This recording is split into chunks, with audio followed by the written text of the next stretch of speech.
On a quiet morning in one of the city's suburbs, Mahak sat on the edge of her bed, feeling a strange heaviness in her body. A dull dizziness clouded her mind, and for days she had been plagued with unexplained fatigue. She had tried to dismiss it as stress or overwork, but her body felt weaker with each passing day. Her mother-in-law, who had never been known for warmth or tenderness, suddenly entered her room with a surprisingly gentle tone. "Come on, my dear, we'll go to the doctor. Perhaps you need a few tests." The sudden softness in her voice was so out of character that Mahak felt a pang of suspicion, but she chose to remain silent. Something about this unexpected kindness didn't sit right, but she decided not to question it just yet. At the clinic, the doctor leafed through her medical reports before stopping to look directly into Mahak's eyes. "Did you have an accident as a child?" she asked in a low voice. Confused, Mahak shook her head. "No, never."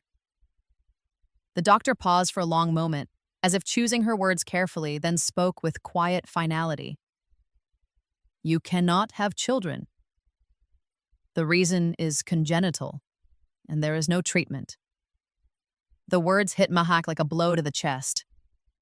For a few seconds, she couldn't breathe. She stared blankly at the doctor, unable to process the reality she had just been handed. Then the tears came, hot, uncontrollable, and blinding. The dream of motherhood, one she had held so close to her heart, seemed to shatter instantly into pieces too sharp to ever be whole again. On the drive home, Mahak sat in silence, her mind drowning in grief. Her mother-in-law sat beside her, leaning closer to whisper, "Don't worry. I won't tell anyone, not even your husband."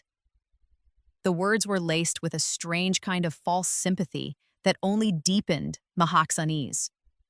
But then, almost casually, her mother-in-law added, "If you want, I can take you to Rashida Begum. She has a special medicine made from rare herbs. Many women who were told they could never conceive had their prayers answered after taking it." Mahak looked at her in disbelief. "Medicine?" The older woman nodded with conviction. "Yes, they are magic pills, blessed with prayers. Take them with warm milk before bed, and soon you will have good news." Despite the heaviness in her heart, the faint spark of hope was enough to make Mahak agree. That evening, she followed her mother-in-law to Rashida Begum's house, which resembled a shrine. Women sat cross-legged on the floor, whispering to each other, sharing stories of dreams that had come true after taking Rashida's pills. The old woman approached Mahak with a smile. "These pills," she said softly, "are not just medicine. They are blessings from heaven." She handed Mahak a small box containing 7 white pills and a piece of paper with strange symbols, instructing her to take 1 pill each night with milk and recite the given incantations. Mahak left the house with a strange mix of fear and hope, completely unaware of the nightmare about to unfold. That night, Mahak sat on her bed holding the small box of pills as if it carried the weight of her future. The paper with the talismans lay beside her, its strange symbols almost moving in the dim light of the lamp. She followed the instructions exactly, warming a glass of milk, placing one of the white pills on her tongue, swallowing it with a deep gulp, and then reciting the incantations in a hushed voice. Almost immediately, a wave of dizziness washed over her. She lay down, telling herself it was just the body adjusting to the medicine, and closed her eyes. The next morning, however, she noticed something strange. Black spots marked the front of her nightclothes, as if soot had somehow settled on her in the middle of the night. Her head throbbed with a dull, unrelenting ache. She brushed the thought aside, convincing herself that healing often came with discomfort. The second night, she repeated the same ritual. The dizziness returned, stronger this time, and sleep came almost unnaturally fast, like a curtain being pulled over her mind.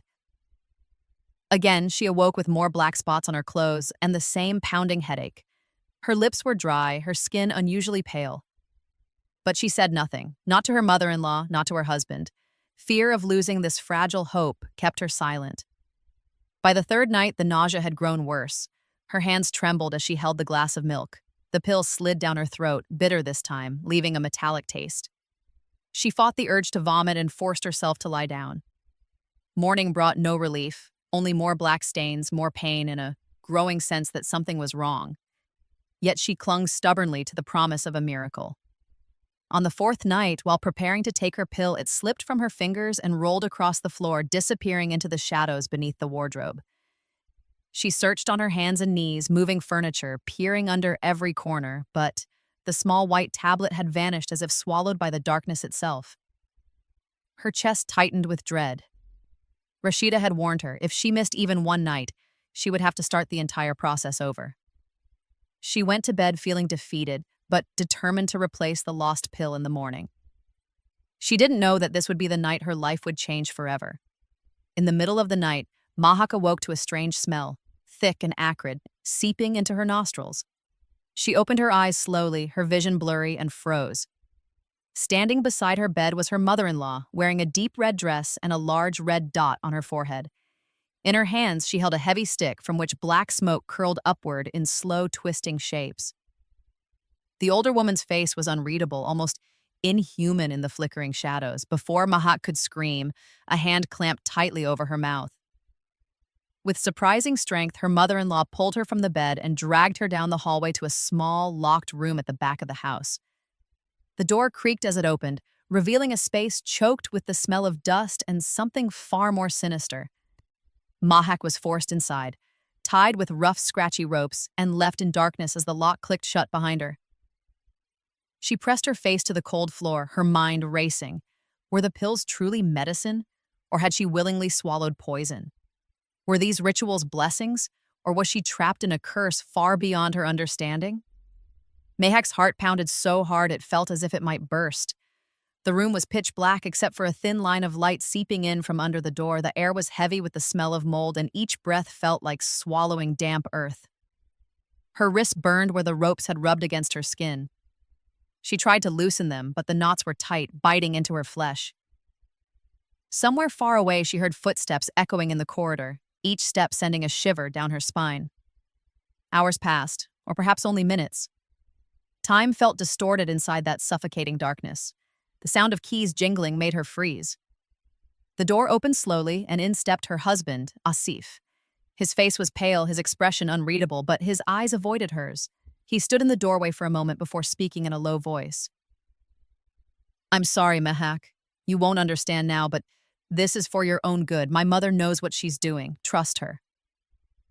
The words struck her like a cruel joke. She screamed through the gag tied over her mouth, her cries muffled into desperate, angry sounds. Asif stepped forward, untied the cloth, and she spat out her fury. "For my own good? Is this what love means to you? Binding me like an animal? Feeding me poison in the name of medicine?" His lips trembled, but he said nothing for a moment. Finally, he sat down on the floor, his back against the wall. "My mother has healed many women," he said softly, as though trying to convince himself. "She believes that before a woman can conceive, her body must be purified through certain rituals. This is the way it's been done for generations." Mahak stared at him in disbelief. "Purification? Is that what you call this? Smoke, ashes, and imprisonment? This is not healing, Asif. This is madness. This is cruelty dressed as tradition." He looked away, his silence speaking louder than any words. After a long pause, he stood and left, locking the door behind him once more. Mahak sat on the floor, her body shaking, not just from fear, but from the deep betrayal of the man she had trusted most. By morning, the door opened again. This time, it was her mother-in-law. She carried a small metal plate filled with something dark and powdery, and in her other hand were black candles. Without a word, she lit the candles and began to chant in a language Mahak couldn't understand. The older woman dipped her fingers into the ashes and smeared them across Mahak's forehead and stomach. "Drive away the evil spirits," she muttered. "Open the gate of life so the blessed child may enter." Mahak twisted away, shouting, "I don't need this. I am a believer, and I don't need your nonsense." But her protests were ignored. The ritual continued until the mother-in-law finally said, "Tonight you will take the last pill. Then you will see the miracle." By nightfall, Mahak's body was weak, her mind clouded, but she was forced to swallow the final pill. A burning sensation clawed its way down her throat, leaving her gasping. Within hours, nausea gripped her, and the dizziness became unbearable. Her skin felt clammy, her head heavy, and somewhere deep inside she sensed that something irreversible had begun. By the next afternoon, Mahak's condition had worsened. Her vision blurred every time she tried to stand, and her stomach churned relentlessly. The pounding headache felt as though it was carving deep grooves into her skull. She lay on the bed, struggling to keep her eyes open, when a knock at the door startled her. It wasn't the sharp, commanding knock of her mother-in-law, but a softer, hesitant sound. The door creaked open, and in stepped a woman she vaguely recognized, Asif's friend's wife, Tahira. She carried a small bundle of food in her hands, her eyes scanning Mahak's pale face with concern. Closing the door behind her, Tahira leaned closer and lowered her voice. "I shouldn't be here, but I needed to see you. Those pills, they're not what you think." Mahak's heart raced. "What do you mean?" she whispered. Tahira glanced over her shoulder before speaking again. "I know a girl who took the same pills from Rashida Begum years ago. She was 3 months pregnant when she started, but the fetus died in her womb. She lost her ability to have children forever." The words hit Mahak harder than any physical blow. Her breath caught in her throat. No, that can't be true." "I'm telling you because I don't want you to suffer the same fate," Tahira said firmly. "You must leave this house before it's too late. Whatever your mother-in-law is doing, it's not for your good. It's something else entirely." Mahak grabbed her hand desperately. "Please, help me. I can't get out on my own." That night, after the household had fallen silent, Tahira returned. She carried no light, relying instead on the shadows for cover. She untied the latch of the back window and motioned for Mahak to follow. The cold night air hit Mahak's face like a splash of icy water as she stepped outside, her bare feet meeting the rough, uneven ground. Every creak of the old wooden floor and every rustle in the yard made her heart jump. They slipped through narrow alleys, avoiding the main streets until they reached the small, dimly lit home of an old midwife, Fawzia. Mahak had met her once before her marriage, a kind woman known for her wisdom and herbal remedies. When Fawzia opened the door and saw Mahak's weakened, frightened state, she gasped. "Ya Allah, child, what happened to you?" Mahak collapsed into her arms, sobbing. Her body shook with exhaustion, and moments later, she lost consciousness. When she awoke, she found herself lying on a clean bed, the air scented with medicinal herbs. Fawzia sat beside her, stroking her hair. "You're safe now. No one will harm you here. Tell me everything." Mahak recounted every detail, from the doctor's news, to Rashida's pills, to the terrifying night she was dragged into the dark room. Fawzia listened without interruption, her expression hardening with each word. Finally, she said, "That woman is no healer. She's a witch.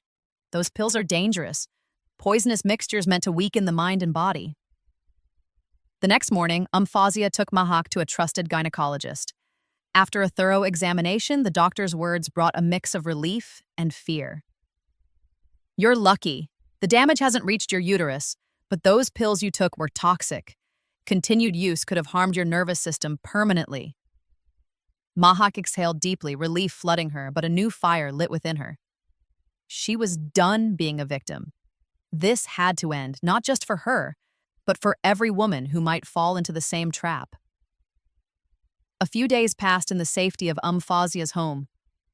Mahak's body began to regain its strength with each herbal remedy, nourishing meal, and kind word. But her mind was still restless. She would often wake in the middle of the night, her breath sharp, convinced she could hear her mother-in-law's footsteps just outside the door. Sometimes she swore she smelled the faint trace of incense and smoke, lingering like an unwelcome shadow from her past. One cold afternoon, a knock echoed through the small house. It was slow, deliberate, and strangely heavy. Fawzia went to answer, opening the door to find an old woman covered in a dark burqa that concealed most of her face. Her back was slightly bent, and she leaned on a wooden cane. Her voice, when she spoke, was gravelly. "I'm looking for Mahak." "Who are you?" Fawzia asked cautiously, her eyes narrowing. "I'm a relative of Rashida Begum," the old woman said, glancing around as if making sure no one else could hear. "I have an urgent message for her. Something about her life." Mahak, who had overheard the conversation from inside, hesitated but felt an inexplicable pull to meet her. She stepped into the doorway, her heart drumming in her chest. "What is it you want to tell me?" The old woman's gaze locked onto Mahak's, and for a moment, neither spoke. Then the woman leaned closer, her words almost a whisper. "You have fallen into a trap far deeper than you realize. Rashida Begum is not a healer, nor a harmless fraud. She is part of an ancient, secret order, a group that believes in a ritual called pure transformation." Mahak's stomach twisted. "What does that mean?" The old woman's voice lowered even more. "They use young women like you in their spiritual fertilization rituals. They believe pregnant women in the first months carry sacred energy, and that this energy can be transferred from one womb to another, so the chosen child can be carried by someone else. They needed you as a vessel." Mahak's breath caught in her throat. "You mean I was never meant to be a mother to my own child?" The old woman nodded slowly. "Your mother-in-law is one of them. She was promised a high rank in their circle if she could transform you successfully." Mahak's knees weakened, and she reached for the doorframe for support. All the pain, the pills, the rituals, it was never about healing. It was about control, power, and a child that might never have been hers. Fawzia, who had been listening, stepped forward, her voice sharp. "If this is true, we must go to the police immediately." But the old woman shook her head. "No. If you go now, they will vanish before you can touch them. They are skilled in disappearing, and you will be left with nothing but smoke. There is only one way. You must go back. Pretend to be willing. Let them believe you are ready for the final ritual. We will be there to catch them in the act." Fawzia's face darkened. "Absolutely not. I will not send her back into that hell." Mahak, however, felt something shift inside her. The fear was still there, but so was a steely resolve. "I can't keep running," she said quietly. If I leave this unfinished, they will hurt more women. I'm going back." That night, she wrote a letter to her mother-in-law saying she regretted running away and wanted to return to finish the treatment. The reply came sooner than Mahak expected. By morning, a sealed envelope arrived, stamped with a strange red symbol, a circle enclosing an eye that seemed to stare right through her. The sight of it made her stomach churn. Inside was a short note written in careful, almost ceremonial handwriting. "You are forgiven. Our Lady awaits you." The next day, just after sunset, an old black car pulled up outside Fawzia's home. The driver, a masked woman dressed entirely in black, stepped out and opened the rear door. "Get in," she said coldly. "We must leave now." Fawzia hugged Mahak tightly, whispering in her ear, "If you feel in danger, close your eyes 3 times. I'll be there." Mahak nodded, trying to suppress the tremor in her hands. She stepped into the car, the door closing with a heavy thud that echoed like a warning in her mind. The journey was long and silent. The streets became narrower, darker, until they reached the outskirts of the city, where tall trees loomed over iron fences. The car turned into a driveway and stopped before a large old house. Its high windows were covered with thick curtains, and strange markings were carved into the wooden beams above the door. Inside, the air was thick with the smell of incense and something more pungent, something that made Mahak's skin prickle. She was led down a hallway lit by flickering oil lamps, their shadows twisting across walls adorned with paintings of women dressed in white, their eyes closed as if in trance. They brought her to a small room with a low bed and instructed her to rest. "Tonight is the final step," the masked woman said. "You must be pure in mind and ready to receive the light." Mahak lay on the bed, staring at the cracked ceiling. Every part of her wanted to run, but she forced herself to stay, reminding herself of the plan. This was the moment to gather proof, to stop them forever. Close to midnight, the door creaked open. 2 women dressed in black entered, gesturing for her to follow. She was led into a circular chamber lit with dim, golden light. In the center was a large white circle painted on the floor, surrounded by women chanting in low, rhythmic voices. Their shadows danced against the walls as if alive. Rashida Begum stood at the far side of the room, smiling a smile that didn't reach her eyes. Welcome back, chosen one, she said. Tonight the soul will be transferred, the body purified, and the gate of life opened. Mahak stepped into the circle, her heart pounding. Rashida took her hands, her touch cold and deliberate. The chanting grew louder, the air heavier. A tall woman in a red cloak approached, carrying a small dagger wrapped in a black scarf. She stopped in front of Mahak and whispered, "Only one drop of blood is needed to complete the path." Mahak's breath caught. Was this the moment they would harm her? The dagger's tip hovered inches from her forehead. Her heart racing, she remembered Fazia's instructions. Taking a deep breath, she closed her eyes once, twice, 3 times. The instant Mahak's eyelids fluttered shut for the 3rd time, the chamber seemed to grow heavier with smoke and sound. The chanting reached a fever pitch, the air vibrating with a strange, oppressive energy. Rashida Begum's grip on her hands tightened like a vice, and the woman in the red cloak leaned in closer, the dagger's point almost brushing Mahak's skin. Then it happened. A sharp, piercing whistle split through the room, so loud and sudden that it froze every movement. The chanting faltered. Heads turned toward the door just as it burst open, flooding the space with blinding white light. "Police, don't move!" voices shouted, echoing off the stone walls. Armed officers poured into the room, their footsteps pounding against the floor. Panic erupted instantly. The women in black scrambled toward the exits, but the officers were already there, blocking every escape. The circle of ritual was broken as shadows scattered like insects under a sudden torchlight. Through the chaos, Mahak saw a familiar figure push through the doorway. Fazia, her eyes blazing with determination, followed closely by a female officer. She rushed to Mahak, grabbing her by the shoulders. "You're safe now, child, we're here." Mahak's knees buckled and she collapsed into her arms, trembling uncontrollably. "I thought I wouldn't make it out," she whispered, tears streaming down her face. "I thought I would die here." "It's over," Fazia reassured her, pulling her close before turning to the officers. "Get her out now." Rashida Begum, however, stood eerily calm amidst the chaos, her cold smile never fading as 2 officers grabbed her arms. "You fools," she hissed. "You have no idea what power you've interfered with. This is bigger than you can imagine." "Save it for the court," one officer snapped, hauling her away. Several other women were arrested, their hands bound, their chants replaced with desperate pleas. As Mahak was led out of the building, the cool night air hit her face like a cleansing wave.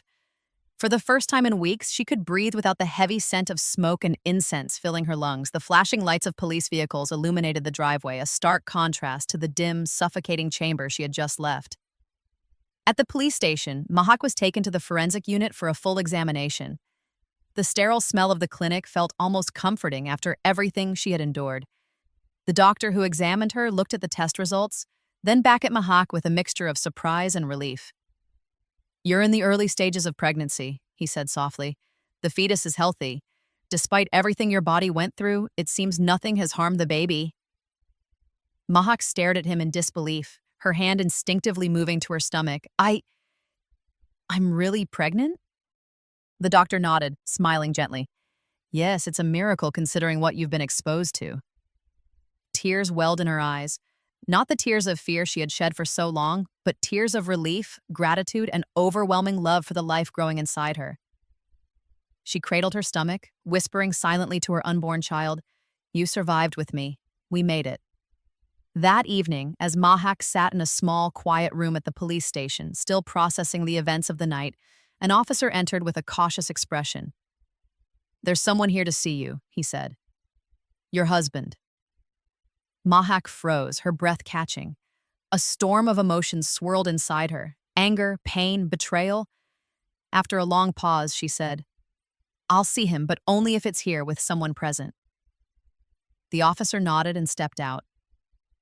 Moments later, Asif walked in. His once confident demeanor was gone. His shoulders sagged, his face pale, and his eyes fixed on the floor as he slowly took the chair opposite her. For a moment, neither spoke. The silence was heavy, broken only by the faint hum of the fluorescent light above.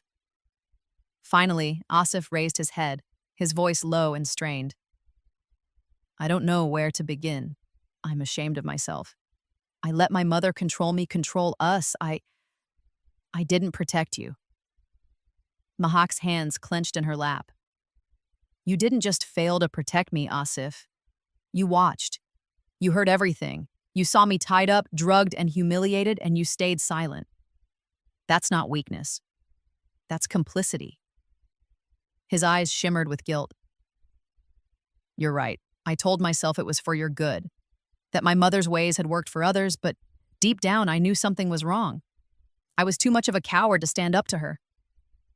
I thought obedience would keep the peace. Peace? Mahak's voice cracked, sharp with emotion. There's no peace in letting someone destroy another human being. You didn't just betray me as a husband. You betrayed me as a person. Asif's head dropped again. I came today to tell you the truth. My mother was never trying to heal you. She was obsessed with the rituals, with the status they brought her among her circle. I was blind and I was weak. I can't take back what happened, but I want to atone for it somehow.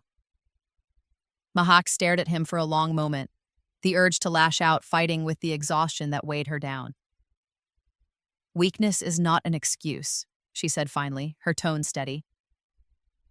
When you see someone in danger, silence is a crime. She turned to the female officer standing nearby. I think we're done here.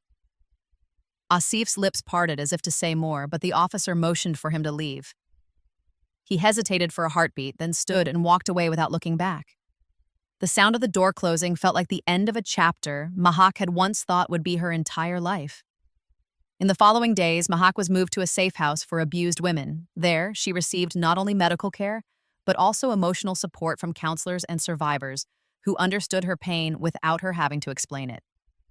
The safe house was modest, surrounded by a small garden where the women could walk freely without fear. For the first time in weeks, Mahak could sleep without waking to the imagined sound of chanting or the scent of burning incense. The nightmares still came, but they faded more quickly now, replaced by dreams of holding her child in her arms. Dreams that no one could take from her again. The safe house became more than just a shelter for Mahak. It became the starting point of her new life. Every morning, she woke to the sound of birds in the small garden, a sound that felt like freedom. The staff treated her with kindness she had long forgotten existed, bringing her meals, checking her health, and making sure she knew she was no longer alone. Even with safety around her, traces of fear lingered. Sometimes in the middle of reading a book or sipping tea, she would suddenly remember the red-clad figure of her mother-in-law, the suffocating smoke, the cold ropes biting into her wrists. The memories made her skin crawl, but she reminded herself those days were over. Slowly, Mahak began to heal. She attended counseling sessions twice a week, speaking with a specialized psychiatrist who guided her through each fragment of trauma. At first, she could barely say the words without her voice breaking, but over time, the weight began to lift. In one session, the psychiatrist told her, "The more you share your truth, the less power it has over you." That sentence lodged in Mahak's mind. She decided she couldn't keep her story locked away. Too many women were suffering in silence, trapped in webs of manipulation and superstition. If her voice could help even one woman escape, it would be worth it. When the opportunity came to participate in a press campaign against witchcraft and harmful spiritual practices, Mahak volunteered. The day of the interview, she stood before cameras, her growing belly a visible symbol of survival. Her voice was steady as she said, "I survived, but many did not. I will not be silent. I am speaking today for those who no longer can." Her words spread quickly. News outlets picked up her story, and soon social media was buzzing with posts about Mahak, the woman who escaped a witchcraft network and lived to tell her story. The response was overwhelming. Strangers sent her messages of support and, more importantly, other women began to come forward. They spoke of their encounters with Rashida Begum, of strange pills, of rituals that left them weak and broken. Each testimony strengthened the case against the network. The police widened their investigation, uncovering multiple safe houses and hidden locations used for these so-called purification rites. Arrests continued to be made, and the web of secrecy that had protected the group for years began to unravel. Through it all, Mahak found strength she hadn't known she possessed. The shy, uncertain woman who had once swallowed pills in the hope of becoming a mother was gone. In her place stood someone who refused to bow to fear or control ever again. One evening, Fawzia visited the safe house with a small package. "Today is your birthday," she said with a warm smile, "and I have something for you." Inside the package was a tiny white baby shoe, delicately embroidered with gold thread. Mahak's eyes filled with tears. "It will come soon," Fawzia said, placing a gentle hand on her shoulder. "And when it does, it will be in a world you made safer." Mahak held the shoe close to her chest, feeling the truth of those words settle deep inside her heart. Months passed with a rhythm that felt almost unfamiliar to Mahak. Calm mornings, quiet evenings, and no footsteps of fear outside her door. By the 8th month of her pregnancy, she had grown used to the soft movements of the child within her. Each kick reminded her that life had triumphed over darkness. She often sat in the garden of the safe house, one hand resting on her stomach, whispering promises to the little soul she carried. Court proceedings against her mother-in-law and Rashida Begum moved forward steadily. Witnesses lined up to testify, and the evidence collected during the police raid was overwhelming. Her mother-in-law, once feared and respected in her circle, now sat in a prison cell, stripped of power and influence. Rashida Begum faced multiple charges, her calm arrogance replaced with the uncertainty of a long sentence. Mahak didn't attend the hearings. She had no desire to see their faces again. She only cared that justice was being done. One crisp winter morning, the pains began. It was earlier than expected, and the staff at the safe house rushed her to the hospital. The hours that followed were a blur of contractions, exhaustion, and whispered prayers. At last, the sharp cry of a newborn filled the delivery room. Tears streamed down Mahak's cheeks as the nurse placed the tiny, wriggling baby in her arms. "A healthy boy," the doctor said with a smile. Mahak looked down at the delicate face nestled against her chest. "You are my light," she whispered. "My hope. You are the life that began after death, tried to take everything."